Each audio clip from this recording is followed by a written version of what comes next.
Di tengah konflik yang tak kunjung mereda, jalur diplomasi justru bergerak ke arah yang tak banyak diduga. Islamabad, Pakistan. Di sanalah upaya mempertemukan Amerika Serikat dan Iran mulai dibangun, bukan lagi sekadar wacana, melainkan langkah nyata yang melibatkan lingkaran terdekat kekuasaan. Atas arahan Donald Trump, Washington tidak hanya mengirim delegasi biasa. Sosok yang ditugaskan adalah wakil presidennya sendiri, J.D. Vance.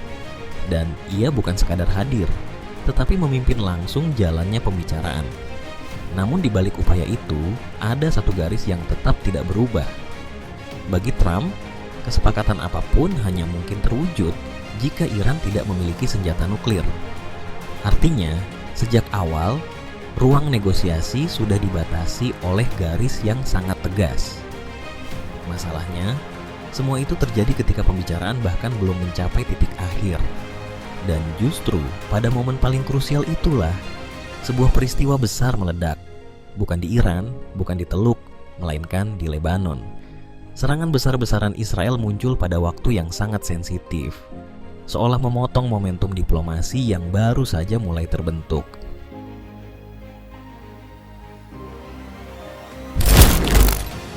Kalau ditelusuri lebih dalam, serangan Israel ke Lebanon sulit disebut sebagai langkah yang benar-benar berdiri sendiri. Washington jelas berada dalam lingkaran informasi.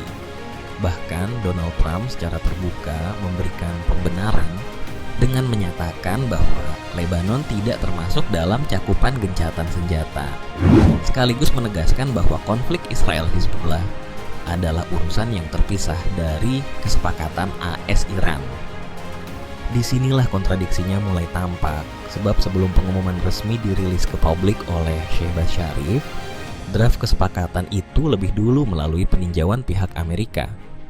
Dan di dalam dokumen tersebut, Lebanon disebut sebagai bagian dari kesepakatan gencatan senjata. Artinya, memang ada pergeseran sikap yang terjadi, dan pergeseran itu berlangsung sangat cepat, tepat setelah serangan Israel terjadi. Perubahan posisi ini langsung membuat situasi semakin keruh. Narasi yang sebelumnya tampak jelas mendadak berubah abu-abu, memicu kebingungan sekaligus ketegangan baru di kawasan. Belum sempat situasi mereda, muncul laporan lain yang makin memperburuk keadaan. Uni Emirat Arab disebut melancarkan serangan ke fasilitas petrokimia di Pulau Lavan, wilayah Iran. Dari sudut pandang Teheran, ini bukan lagi insiden yang berdiri sendiri, melainkan bagian dari rangkaian tekanan yang saling terhubung. Iran pun merespon dengan nada yang keras. Mereka menilai Amerika telah melanggar sejumlah poin krusial.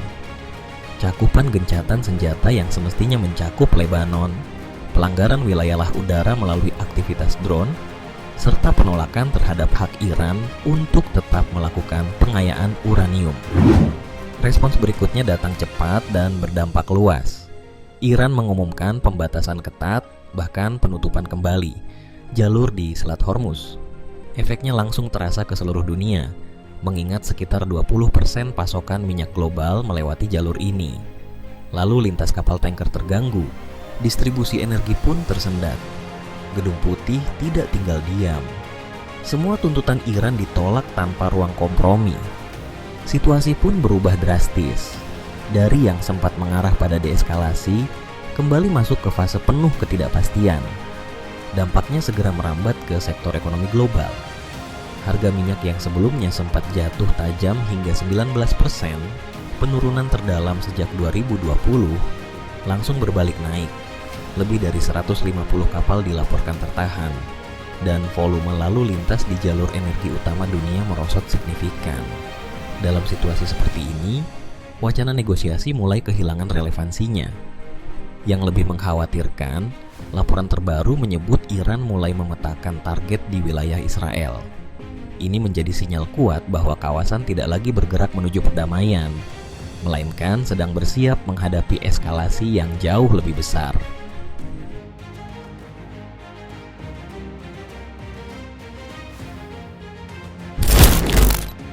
Gelombang serangan Israel ke Lebanon segera memicu reaksi keras dari berbagai penjuru dunia.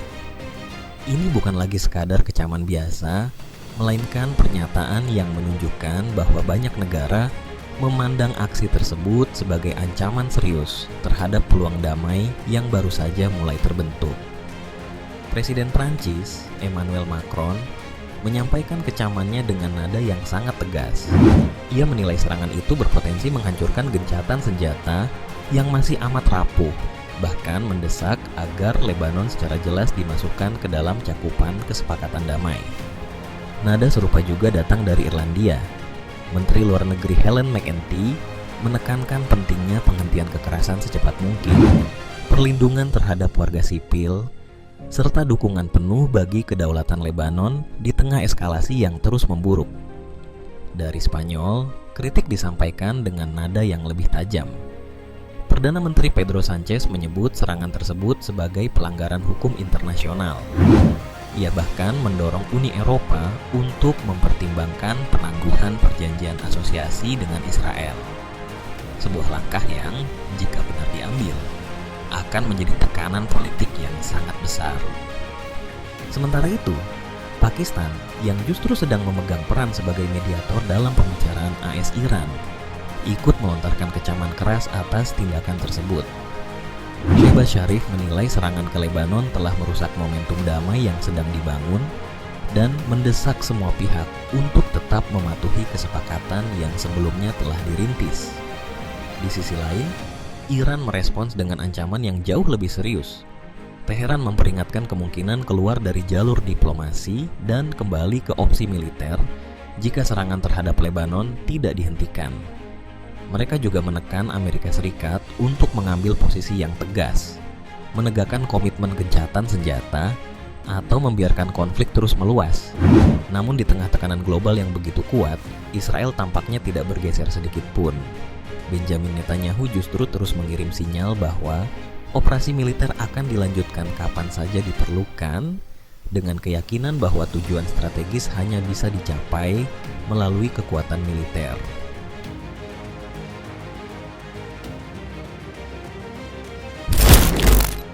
Dari sudut pandang resmi, alasan yang dibawa Benjamin Netanyahu terdengar sederhana. Operasi militer di Lebanon tidak masuk ke dalam kerangka gencatan senjata AS Iran. Dengan kata lain, Israel merasa tidak terikat oleh kesepakatan yang dimediasi Pakistan tersebut. Namun yang membuat situasi ini terasa janggal adalah perubahan sikap yang begitu cepat. Sebelumnya, Israel sempat disebut mendukung inisiatif gencatan senjata. Tetapi dalam waktu singkat, arah kebijakannya berbalik. Dalam pidato publiknya, Netanyahu justru menegaskan penolakan terhadap rencana itu, sekaligus memastikan bahwa operasi militer, baik ke Iran maupun Lebanon, akan terus dilanjutkan. Bagi dia, tujuan perang belum tercapai, dan selama itu belum terpenuhi, konflik tidak akan dihentikan. Dari sini, pesan yang ingin ditunjukkan mulai tampak semakin jelas. Kendali penuh ada di tangan Israel, bukan di Washington, termasuk di bawah Donald Trump. Ini menimbulkan kesan bahwa Israel mulai mengambil jalannya sendiri, bahkan jika harus berseberangan secara strategis dengan sekutu terdekatnya. Di saat Trump berupaya keras membuka ruang rekonsiliasi dengan Iran, terutama demi menjaga stabilitas Selat Hormuz yang sangat krusial bagi pasokan energi global, langkah Israel justru bergerak ke arah yang berlawanan.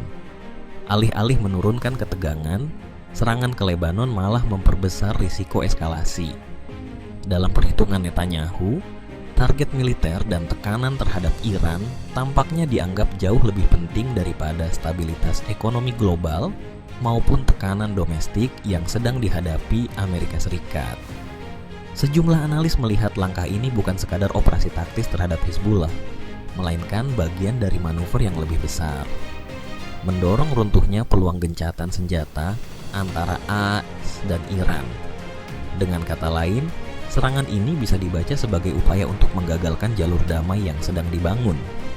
Netanyahu tampaknya memahami satu hal penting. Jika hubungan Washington dan Teheran mulai mencair, maka posisi strategisnya bisa ikut terancam.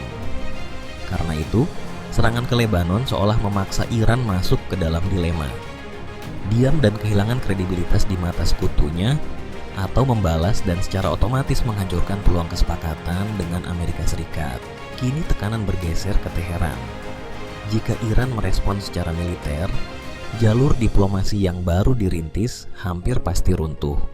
Namun jika memilih menahan diri, Israel berpotensi melangkah lebih jauh, bahkan membuka babak baru dalam peta konflik kawasan, yang pada akhirnya bisa menggerus kedaulatan Lebanon itu sendiri.